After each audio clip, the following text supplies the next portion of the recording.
유전적 소인. 그래서 이렇게 크게 그 심근증이래. 이런 것들이 그러면 심장이 이렇게 다 망가지면 돌아가시냐? 천만의 말씀. 심장 이식 수술이 우리나라에서 제가 처음으로 1992년도 했지만 보편화됐어요. 이미 200년을 거의 돌파했어요. 성공률도 99%를 달하고 있어요.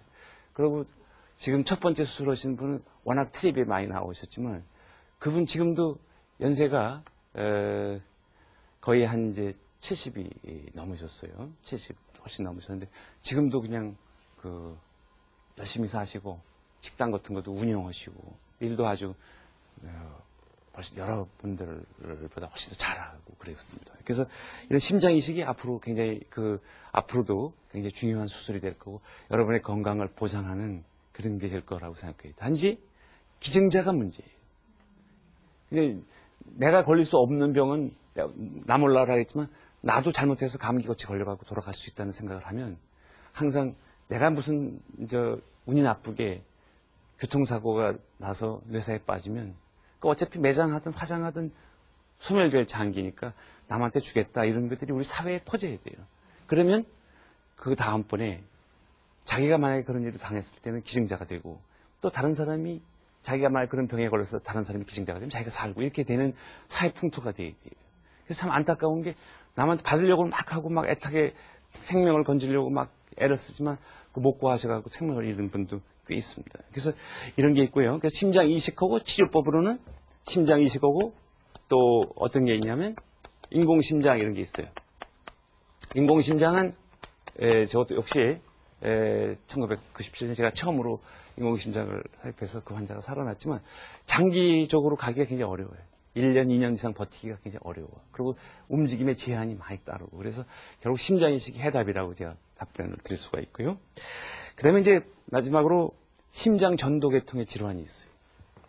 5번째. 근데 하나가 더 남았지만 요거는 이제 갈라놨어요. 전도계통. 전도계통의 질환이라는 건 뭐냐면 이 심장은 우심방에서 여기서 보면은 여기서 이제 여기 여러분들이 보시면 요 부위에 동방결절이 있어요.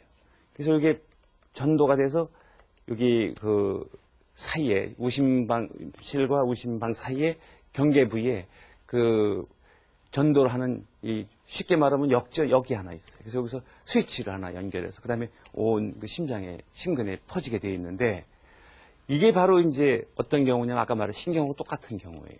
여기 이상이 초래하거나 또는 여기 뭐 새로운 길이 생기거나 이러면은 잘못된 전선이 연결되거나 이러면은 부정맥이 오는 거예요. 부정맥이 바로 이 전도계통의 질환이다. 그렇게 우리가 말할 수 있어요. 부정맥.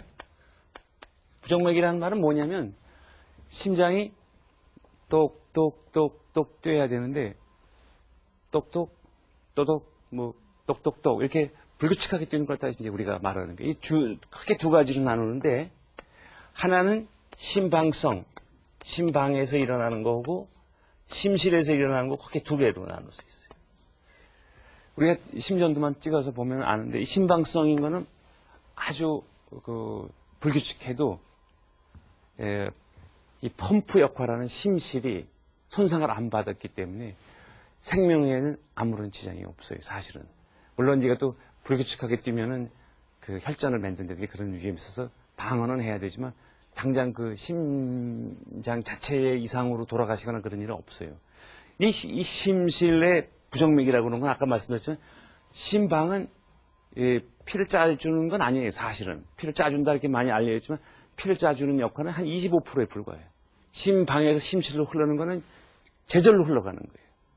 그리고 막판에 다 이제 다 찼다 그럴 때 마지막에 조금 더 짜서 완전히 채워주는 역할밖에 심방은 안 해요. 좌심방이든 우심방이든. 그런데 심실은 자기 자체가 펌프질을 해서 짜내는 거예요. 짜내는 역할을 하니까 이 펌프 역할을 하는 심실의 부정맥은 이거는 응급 상황으로 집어넣어요. 갑작스럽게 사망을 하게 돼요. 심실성 부정맥. 이거는 심전도 쪽에 와서 나타났다. 그럼 이거는 응급으로 간주해야 돼. 아까 말했던 여기서 이게 응급이고 이게 응급이고 이게 응급이다 그렇게 말을 했어요. 이거는 심장이 불규칙하게 뛴다 그러면 일단 병원에는 와야 돼. 그래서 이게 심실성 부정맥이냐, 심방성 부정맥이냐는 알아놔야 돼. 그래서 심실성 부정맥이다 그러면 그거는 우리 몸에서 우리가 이런 그 부정맥을 제어 통제하는 기구를 삽입할 수가 있어요, 얼마든지. 그래서 그걸 삽입해 놓으면 심장이 뛰다가 불규칙하게 있다가 섰버리면 탕! 그걸 제세동기라 그래요.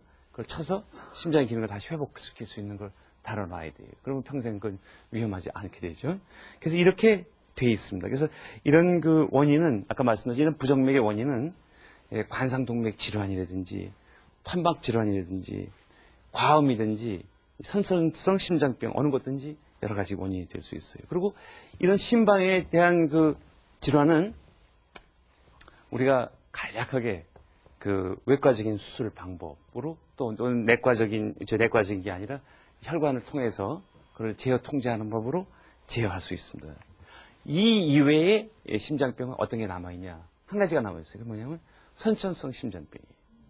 선천성 심장병은 그 병이 이제 여러 가지 원인이 있지만 그거는 그 나름대로 원인을 해서 뭐 심방 사이에 구멍이 뚫렸다, 심실 사이에 구멍이 뚫렸다, 뭐 이런 기형이 있다. 이런 것들은 지금 워낙 오랫동안 연구가 다 되어 있기 때문에 그렇게 어렵지 않게 시간을 놓치지 않는다면 고칠 수 있는 질환이라고 생각하시면 틀림없어요. 외과적인 치료로 다 된다. 그래서 오늘 여러분들한테 그 심장에 대한 공부는 이것으로 그치고 꼭 잊어버리지 마셔야 되는 것 세 가지를 말한다 그러면 관상동맥 질환이 의심되면 반드시 검사를 받아야 라. 응급으로. 그다음에 가슴에 이유 없는 통증이나 또는 막 움직이는 덩어리가 배 속에 만져진다 이런 것들은 바로 응급으로 생각해라. 그다음에 부정맥이 불규칙하게 뛰는 심장은 항상 생명을 위협할 수 있으니까 꼭 진단을 받고 심실성이냐 심방성이냐를 구별해라. 이런 걸 갖다가로 오늘 강의를 마무리하겠습니다.